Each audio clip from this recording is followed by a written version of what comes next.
Danes v Pomurskem dnevniku. Ogled škode v kmetijstvu po nedavnih neurjih. Pogovor o bralni kulturi. Prenova ulice in zapora ceste. Jutri bo pretežno jasno.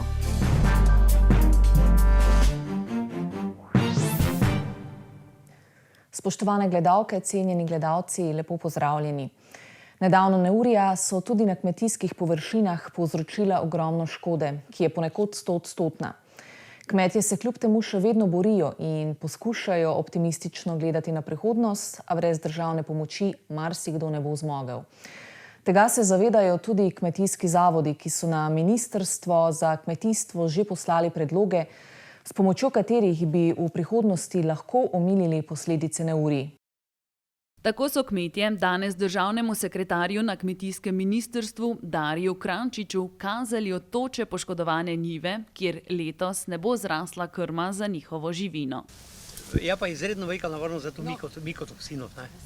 Plesne, najprej plesne, bulava snet, pol pa mikotoksini. Ja, ampak kaj to pomeni za hrano živali? Ja, katastrofa lahko. In kaj pa to pomeni, da imamo verigo zaključeno pri živalih? Seveda. Posledice neurij so vidne na vseh poljščinah: koruza, pšenica, buče. Prizadetih je tudi ogromno vinogradov. Veliko kmetovalcev je v celoti ostala brez pridelka. Tudi Emil Fras, ki so mu neurja uničila 80 hektarjev pridelka. Škoda je bila v celoti na vseh pridelkih, tudi na pšenici, tritikale, ker nismo uspeli požeti oziroma je bilo datumsko toliko zgodaj. Na naši kmetiji je bilo v bistvu poškodovano čisto vse, od poljščin do gozda, do objektov, tako da nikaj ni. Velike posledice so neurja pustila tudi v marsikaterem vinogradu. Procentualna škoda, bom rekel, na 7 hektarjih vinograda 95%, na hektarje pa pol pa recimo od 50 do 70%. Z današnjim ogledom najbolj prizadetih kmetij je vse razsežnosti neurja spoznal tudi državni sekretar. Pravzaprav izjemno katastrofo, ki se je na terenu zgodila v relativno ozkih pasovih, kar bi z vidika države rekel, da ni nekaj groznega, z vidika posameznikov je pa lahko eksistencialna težava. Tega se zavedajo tudi pri kmetijsko-gozdarskih zavodih, zato so na ministrstvo že poslali predloge, s pomočjo katerih bi lahko kmetovalcem predhodno zaščitili pridelek. Eden od predlogov je bil vsaj 90% sofinanciranje mrež za trajne nasade. Zaščita proti toči s pomočjo letala. Sedaj vemo, da nas brani proti toči samo eno letalo in povedali smo gospodu sekretarju in ga peljali tudi na teren, torej na teren ob mejo z Avstrijo, tam imajo 4 letala. Sicer pa na ministrstvu že pripravljajo predlog zakona, kako pomagati tistim, ki so letos utrpeli največje posledice. Tega bodo sprejemali 17. avgusta. Zlasti tam, kjer je uničenje 100-odstotno, bomo prvič spremenjeno zakonodajo priskočili na pomoč skozi sistem de minimis, ki bo izplačan že letos. Če bo zakon sprejet, bo država prvič v zgodovini izplačala škodo tudi za tiste kmetijske površine, ki jih je bilo mogoče zavarovati, ampak lastniki tega niso storili. Ne. Zaradi zapletov z zavarovalnicami. Ne glede na vse težave, ki jih letošnje vreme povzroča kmetovalcem, ti po večini ne odnehajo in se trudijo naprej. Po pregovoru pač se reče, to, kar te ne ubije, te krepi. Seveda tega imamo že zdaj seveda dovolj, ampak skušali bomo nadomestiti grozdje za drugih nepoškodovanih vinogradov z nakupom. Kar pa bo kmete ponovno še dodatno udarilo po denarnici.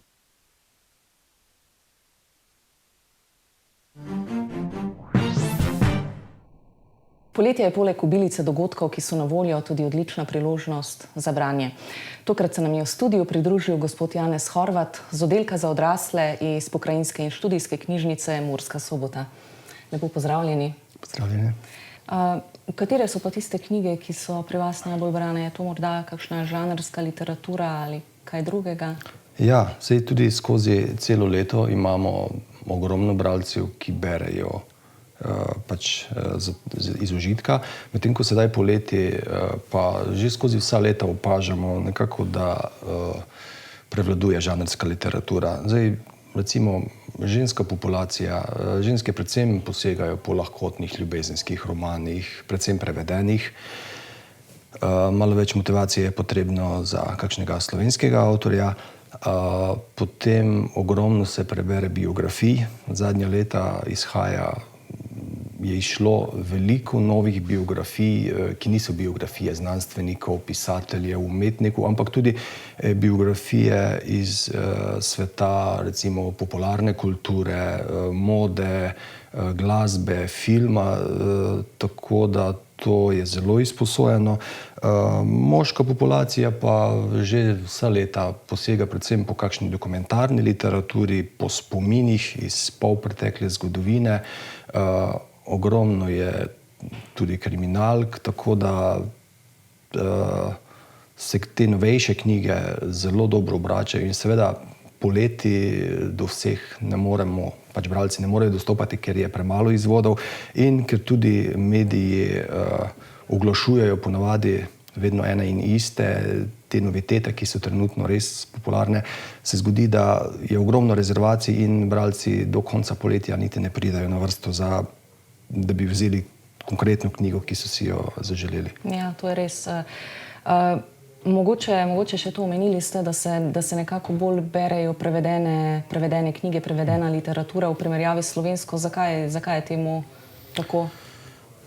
Verjetno mogoče tudi delno vpliv medijev, ne? Ja, vsekakor. Je pa pohvalno, da je vedno več slovenskih avtorjev, ki se berejo tudi množično. Zdaj, če se samo spomnimo, recimo, če smo trenutno na žanrski literaturi, Tadej Golob z svojo serijo 5 romanov, potem Avgust Demšar. Po njegovih knjigah so bile tudi posnete serije o inšpektorju Vrenku, ena se dogaja celo v Prekmurju, tako da tudi njegove se zelo dobro berejo. Trenutno je pa med slovenskimi avtorji kriminalnega romana daleč najbolj zaželjena Irena Svetek s svojo zaključeno trilogijo. To so psihološke srhljivke z naslovi Rdeča kapica, Beli volk in Črni princ. Drugače pa se bralci zelo pozorni, če izide recimo kakšen roman naših domačih avtorjev iz pokrajine ob Muri, recimo Lainščikovo Petelinje jajce, pa Kurji pastir sta ves čas, odkar ste išli, zelo lepo izposojeni, tudi čaka se dolgo na njih, potem Šorotarjeva Zvezdna karta, nenazadnje pa tudi, če gremo malo zahodneje od Pomurja, Tone Partlič je eden od bolj branih avtorjev in ta zadnji njegov roman Veter z vzhoda je zelo dobro sprejet pri bralcih. Kaj pa mogoče na mladinskem oddelku? Ja, na mladinskem oddelku pa opažamo, ravno tako na odraslem, spravi na obeh oddelkih, opažamo zelo veliko zanimanje za stripe. Stripi so nekoč veljali za recimo manj vredno literaturo, medtem ko pa so zdaj zelo trendovski tudi ena zvrst stripa risoroman. V bistvu se primerja z klasičnimi knjigami, ni to več pač nekaj malega teksta z slikami. Stripi so zelo zaželjeni. Potem Sebastian Pregel, naš slovenski avtor, kar je zelo pohvalno, z svojo zbirko zgodb z konca kamene dobe je zelo izposojen. Potem Rowlingova, se pravi vse knjige o Harryju Potterju, še vedno, po toliko letih so še vedno zelo iskane. Pri najmlajših pa izstopa avtorica Julia Donaldson pač z večjimi slikanicami, ampak najbolj znan je Zverjasec. To je en simpatična zverina z zelo lepimi ilustracijami, tako da mladi bralci zelo radi posegajo po njem. Lepo. Pa imate mogoče kakšne bralne predloge za naše gledalce? Ja, ali pa smernice mogoče kakšne? Bralnih predlogov bi lahko naštel veliko, ampak bi verjetno bili naši gledalci razočarani, ker vse, kar bi naštel, to, kar je novejšega, je v tem trenutku najbrž izposojeno. Kdorkoli pride v knjižnico, tudi če ima kakšen seznam novejših knjig, pa ga razočaramo, da pač nobene od teh ni, mu knjižničarji prijazno svetujemo in najdemo tudi kaj starejšega, kar je še vedno zelo dobro branje. Te novejše pa rezerviramo in čez čas bodo ravno tako prišli na vrsto. Zdaj, poleg te osnovne dejavnosti, v knjižnici tekom poletja pripravljate tudi druge dejavnosti, pa mogoče na kratko še nekaj o tem za otroke. Za otroke pripravljamo vsako sredo ob 10. pravljične urice. To je nekaj podobnega, kar smo imeli tudi že med šolskim letom, le da je bilo takrat v popoldanskem času, ko so pač starši in otroci bili v vrtcih oziroma službah. Sedaj pa je to ob sredah ob 10. Za odrasle pa smo v poletnem času pripravili dva večja dogodka, in sicer je to knjižnica pod zvezdami. Julijska izvedba se je dogajala ravno včeraj. Konec avgusta, se pravi četrtek 24. avgusta ob 8. bo pa na Skritem dvorišču druga izvedba. Takrat bomo gostili pesnike in pisatelje z pisateljskega srečanja, dnevi poezije in vina in glasbeno spremljavo, kot je to vedno v navadi. In običajno so te stvari, ti dogodki zelo dobro sprejeti, ne? Ti dogodki so zelo dobro sprejeti. Kolikor imam informacij, včeraj na Skritem dvorišču je bilo vse polno do zadnjega kotička, tako da upamo, da bo vreme tudi avgusta služilo in bomo takrat lahko ponovili ravno v taki obliki ali pa še bolj. Tako. Bi mogoče še kaj dodali? Ja, vse tiste bralce, oziroma potencialne bralce, ki še niso prišli v knjižnico in si v tem poletnem času nimajo ideje, kam zaiti oziroma kaj početi, naj pridajo, vzamejo kakšno dobro knjigo in kje v senci v miru preberejo, in upam, da bodo zadovoljni z izborom.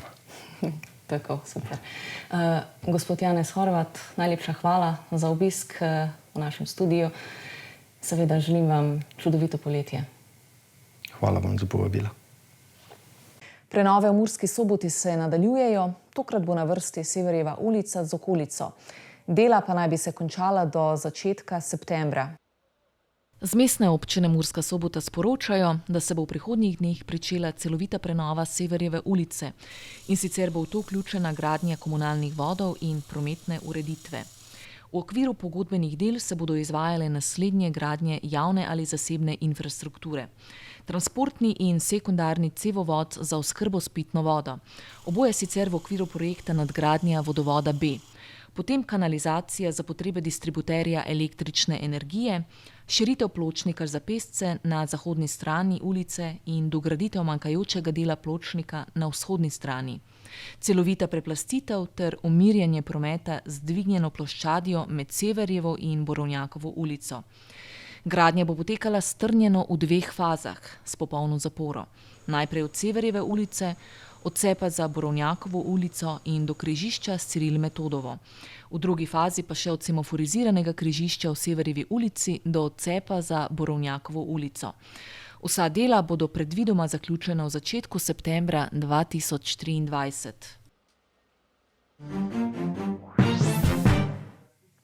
Za vse, ki iščete še nekaj namigov za zabavno preživljanje petkovega večera, v Gornji Radgoni pred Mladinskim centrom bodo danes ob 20. v sklopu Radgonskega poletja nastopili Žan Videc s svojim bendom in skupina Flirt. Sedaj pa še preverimo, kakšno vreme nas čaka v prihodnje. Danes smo imeli v naših krajih delno jasen dan in okrog 24 stopinj. V Murski Soboti smo opoldne namerili 25, Radencih in Lendavi 24, v Krajinskem parku Goričko pa 21 stopinj Celzija. Jutri bo sončno, popoldne bodo v notranjosti nastale posamezne plohe, lahko tudi kakšna nevihta. Ponekod bo pihal šibak jugozahodnik. Najnižje jutranje temperature bodo od 12 do 17, ob morju 19, najvišje dnevne od 26 do 30 stopinj Celzija. Najnižje jutranje temperature v severovzhodni Sloveniji, v Murski Soboti in Mariboru se bodo gibale od 15 do 16, podnevi od 29 do 30 stopinj. V nedeljo bo spremenljivo do pretežno oblačno s plohami in nevihtami. Spet bo malo hladneje. Tudi v ponedeljek bodo še nastajale posamezne plohe. Temperature v naših krajih bodo zjutraj od 16 do 18, čez dan od 26 do 27 stopinj Celzija. Toliko za danes, več informacij o dogajanju v Pomurju pa najdete na naši spletni strani www.tvidea.si. Hvala za pozornost in lep pozdrav do prihodnjič.